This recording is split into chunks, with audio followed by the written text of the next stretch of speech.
stop trying to earn his blessing and just simply accept that you are the accepted in the beloved, and let him change you from the inside out. Listen, he addressed the Pharisees. He said they're whitewashed tombs. He said exteriorly, well, outside, they're doing all these different things to say that they love me. Their hearts are far from me. In the church, our hearts are not far from him. We just don't know how to get to him. Well, I ain't preaching to myself. People say, wow. Someone said, well, man, God, how do I get God to move in my life? They'll let me know you don't know how he thinks about you. Why do you got to make him do anything? Why do you have to convince him to do anything for you when he's already made a promise that I'll give you all things? I've already, listen, I won't. He said, I've already given you all things that pertain to life and godliness. But yet we still have Christians walking around crying and sad and depressed and going through and frustrated and mad and why isn't this happening and why isn't this happening? Couldn't it be that you could be under attack? Or you don't know enough. You don't know what God says about you. You don't know how he feels about you. I remember when Minister Art first came to the church. And he was a funny dude when he first came.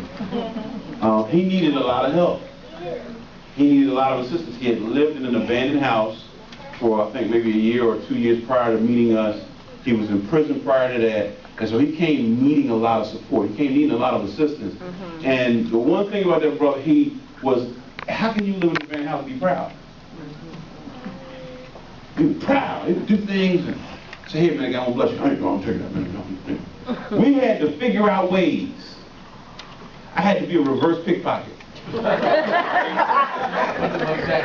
you don't understand. He wouldn't take the money. He did some things for me. I was like, the boss is leaving with the house. I was doing it. And I had to go put it in his pocket. And he'd get to the ministry and I'd be like, how do I get this $50? Man, the guy, you played me. How can I play you? I'm giving you something. I'm not trying to take a person to play when they taking things from you, right? But in his mind, he could not perceive. He was too busy trying to attain acceptance by doing things. A little bit along the road, he sat down with me one day. He said, why are you always doing so much? I said, because he did so much for me. And I remember he didn't have any clothes. And I remember me and my wife, we decided, we said, listen, now I'm not bragging or boasting, I'm just saying we had to really convince him that he was loved. Because he was too busy trying to work and earn it. We decided we were going to take a check and go take him shopping. Because we were tired of him walking around looking like he was. And nothing wrong with being from North Philly. But he looked like North Philly. Like the streets, he looked kind of, he'd tell you what he said. He looked jacked up. And so we said, you're not going to be walking around with me looking like this. The pastor one said, get in the car. Oh my God, cool. I don't need nothing, I don't need no help, Get in the car, we're going to get something to eat. He lied. We repented.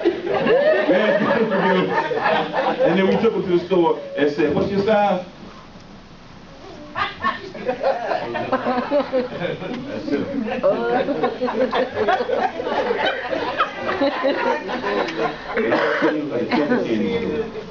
He accepted the fact that God, that we just wanted to love him. And the brother began to change from there. It was no longer trying to earn approval because he had been rejected so many times. His father rejected him. The church he went to because his family, they rejected him. They told him, you're a thug, you want to hell. And he ran out of there. And he finally found a place where he was loved, but he was trying to keep from being rejected. And some of us are there right there. We're trying to keep from being rejected because the world has already rejected you. Family members have rejected you, and your job may have rejected you, and being fired. Anybody ever been fired? Even when you listen, I was fired one time. Actually, I was fired twice. One time I was fired because I punched somebody. But that's prior to Christ. I brought that one on, man. You don't have to go back. I got to let go because this guy, they just played me. They took all the information from me that they wanted, and they used me and let me go. You know how that feels? It feels like you just are rejected. I gave you everything I had. I gave you all my strength, all my knowledge, everything. I poured it out there for you, and you used me, and then rejected me. That makes you feel this small. And so when somebody feels like that, they're always trying to either they will reserve themselves to cover, or they will try to perform to keep from ever feeling that way again. Yes, sir. You understand what I'm saying? But you don't ever have to worry about doing that with God. Yes. Because he already does, he put it out there. He said, you are the accepted in the beloved. So that's saying you in Christ. In Christ, you're accepted. So you don't have to worry about ever pleasing him when you believe that you're accepted in your beloved. Did y'all learn something? Yeah. I got one more scripture. I'm getting out of the way. I know I interrupted a lot of stuff. I know y'all have plans. You know, I gotta get out. We're going to do the offering, and we got announcements to make. And I got to do my tithes. I'm not playing with it. I'm gonna make sure I get my tithes out of my wallet into the hands of God. Hallelujah. Where's my scripture? 2 Corinthians 5:21. It says, for he has made him to be sin for us. And the Amplified says, him who performed no acts of sin, him who did nothing wrong, was declared sinful. That we, who did no acts of righteousness, might be declared righteous. He has declared we are the righteousness of God. He has placed on us a cloak, a covering of his right standing. So you can interact with him as if you have never, ever committed any sin. Let that sink in for a minute, because some of y'all didn't hear that. It has become a word that we walk by, a scripture we walk by, and we don't really understand the power of it. Jesus committed no sin. Yet, he went into hell and experienced what a sinner experienced. The wrath, the judgment, the attack. What is that? Oh, stop. The attacks, the wrath, the separation from God, the fire, the worm that dieth not. All of the things that go along with being a sinner condemned to unrighteousness, Jesus experienced it.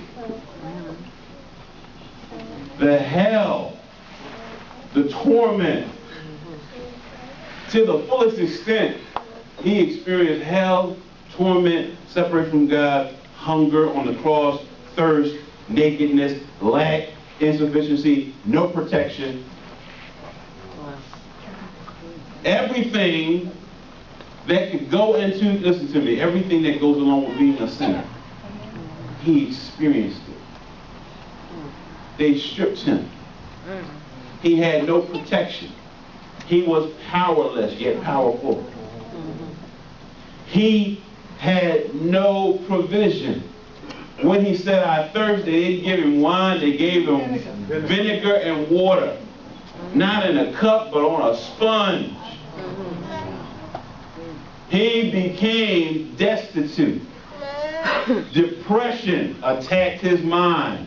He was on that cross, although he was there, he was by himself. How do I know that? He felt, even though God was there, he felt by himself. He said, my God, why hast thou forsaken me? He experienced the alone state that a sinner experiences when he's not in God's arms. But that wasn't all. Then he went into the pits of hell and was tormented for 3 days and 3 nights. It wasn't cake and cookies and milk down there, y'all. He experienced it on earth, the suffering, couldn't pay for any of the bills that he needed to pay for on that cross. He had to have somebody else take care of his mother. He didn't have the inheritance of the firstborn. On the cross, he was stripped of everything. He had to have his friend handle his mom's business. Y'all don't hear what I'm saying? So that you could become the righteousness of God and have all the benefits of a person who's in right standing with God. Protection, healing, deliverance, provision, promotion, giving the angels charge over you to keep you in all your ways, to bear you up in their hands, lest somebody dash your foot against a stone. Every sickness or disease that can come because you can't come against you, because he said, I'm taking off my cloak of righteousness that protected me while I was in the earth, and I'm taking on your holy cloak, your messed up, dirty, filthy garment, and I'm putting it on me so that they will understand and they'll identify me with you and take me into hell, and I'll suffer what you should have suffered. Now, because you're wearing what I had, when you go to God, God's going to deal with you as if he was dealing with me. That's why he said, if he